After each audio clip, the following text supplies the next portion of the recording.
सूरज आसमान में आग उगल रहा है। भयंकर गर्मी है।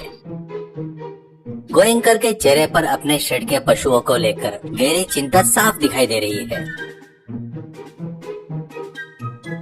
शेड के अंदर भैंसे गाय गर्मी बर्दाश्त नहीं कर पाने के कारण जीभ बाहर निकालकर हाँफ रहे हैं।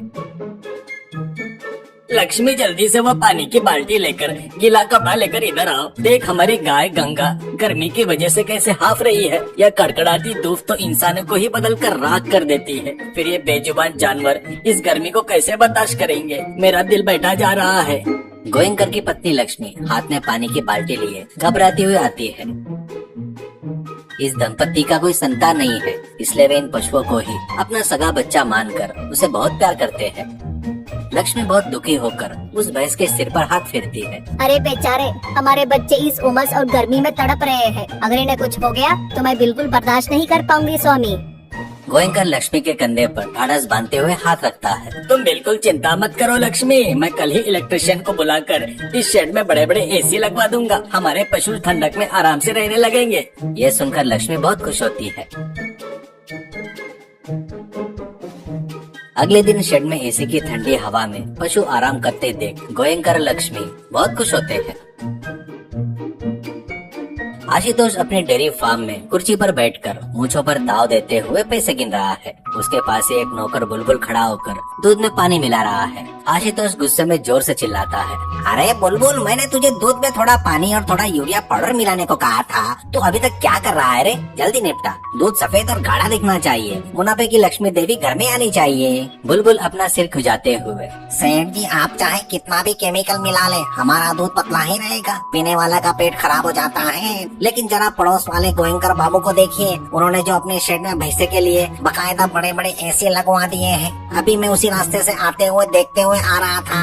आशुतोष झटके से कुर्सी से खड़ा हो जाता है। शॉक होकर बोलता है, क्या कहा तूने? भैंसों के लिए एसी क्या? इसकी इतनी हिम्मत? वैसे भी उन बेजुबान जानवरों को एसी की हवा की क्या जरूरत है रे? क्यों नहीं है सेठ जी, अपने वैसे ठंडी ठंडी हवा खाकर इतनी खुशी जैसे आइसक्रीम खा रहे हैं। लीटरों के हिसाब से गाढ़ा दूध दे रहे हैं। पूरा गांव गोयंकर बाबू की तारीफ कर रहा है। यह सुनते ही आशुतोष गुस्से में तिल मिला जाता है। मुंह बंद कर रख गधे, मालिक के सामने दूसरों की तारीफ करता है। उस गोयंकर के अच्छेपन को आग लगे। अगर वो ऐसे ही चलता रहा तो मेरा मिलावटी दूध कोई कुत्ता भी नहीं खरीदेगा। किसी की तरह उस गोयंकर के धंधे को चौपट करना होगा। उसके एसी का खेल खत्म करना होगा।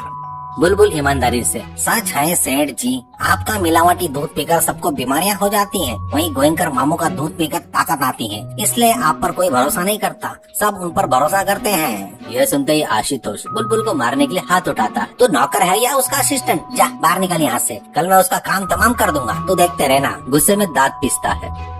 रात हो चुकी है। आशुतोष एक हाथ में छोटी सी काली केमिकल की शीशी लिए गोयंकर के शेड के पास आता है। लेकिन उसे अंदाजा भी नहीं था कि बुलबुल छिपकर उसके पीछे पीछे आ रहा है। आशुतोष खुद से, गोयंकर, भैंसों को एसी में रखकर बड़ा खुश हो रहा है ना? ये देख, मेरे पास ये खतरनाक जहरीला केमिकल पाउडर है। इसे अगर दूध के केमिकल में मिला दिया जाए तो कल सुबह तक पूरा गांव अस्पताल पहुंच जाएगा। ऐसे सोचते हुए कैन के ढक्कन खोलकर उसमें पाउडर मिला देता है। बुलबुल एक पेड़ के पीछे से सब देख लेता है और हैरान रह जाता है। सुबह गांव के चबूतरे पर गांव के लोग इकट्ठा होते हैं। सब लोग बुरी तरह घास खास कर छींक रहे हैं और परेशान हो रहे हैं। गांव के प्रधान प्रमुख वहाँ आते हैं। ये क्या हो रहा है? गांव के आधे से ज्यादा लोग और बच्चे इस तरह सर्दी, बुखार और भयंकर खांसी से तड़प रहे हैं। आखिर रातों रात ये क्या हो गया? प्रधान जी, ये सब उस गोयंकर के पापों का नतीजा है। उसने पशुओं के शेड में एसी लगवाया है ना, उसी ठंडी एसी की हवा के कारण भैंसों और गायों को खतरनाक निमोनिया और सर्दी हो गई। और उस बीमार पशुओं का दूध पीने की वजह से पूरे गांव का यह हाल हुआ है। उसके एसी को तुरंत उखाड़ कर फेंकना चाहिए। उसके दूध को बेचने पर बैन लगा देना चाहिए करके कहता है। गोयंकर हाथ जोड़कर मिन्नतें करता है। नहीं प्रधान जी, ऐसा मत कीजिए। मेरे सारे पशु पूरी तरह स्वस्थ हैं। मेरी जान जाए तब भी मैं दूध में कभी मिलावट नहीं करूंगा। मुझ पर भरोसा रखिए। बस करो गोयंकर, आशुतोष जो कह रहा है उसमें साइंटिफिक लॉजिक है। एसी की ठंडक से सर्दी होना स्वाभाविक है और वही दूध पीने से यह इंसान में फैल गया है। इसलिए जनता के स्वास्थ्य को देखते हुए आज से हमारे गाँव में गोयंकर का दूध बेचने पर पूरी तरह बैन लगाया जाता है। यही मेरा फैसला है। आशुतोष मनी मन बहुत खुश होता है।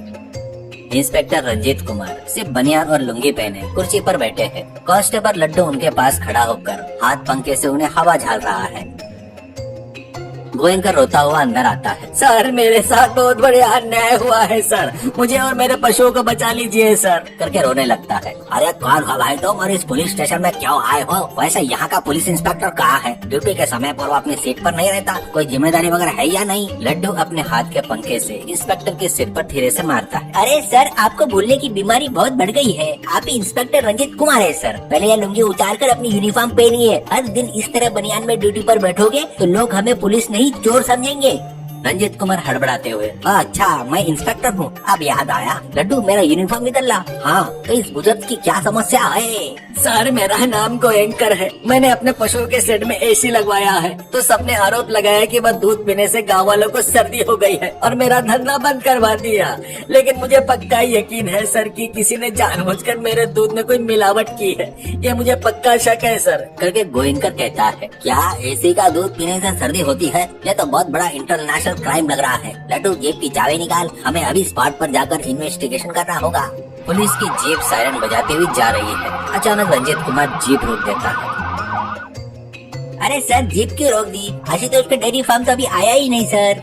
रंजित कुमार सिर खुजाते हुए, अरे वही तो लड्डू, हम लोग आखिर जा कर रहे हैं, मैं रास्ता भूल गया। उसे जीप के पीछे कौन बैठा है? हमने उसे किडनैप तो नहीं कर लिया ना, करके कहता है। लड्डू अपना सिर पीटते हुए, सर आपकी याददाश्त को तो मैं, ये हमारे गोयंकर बाबू है, हमें आशुतोष के फार्म पर जाकर उनसे पूछताछ करनी है। जीप आगे बढ़ती है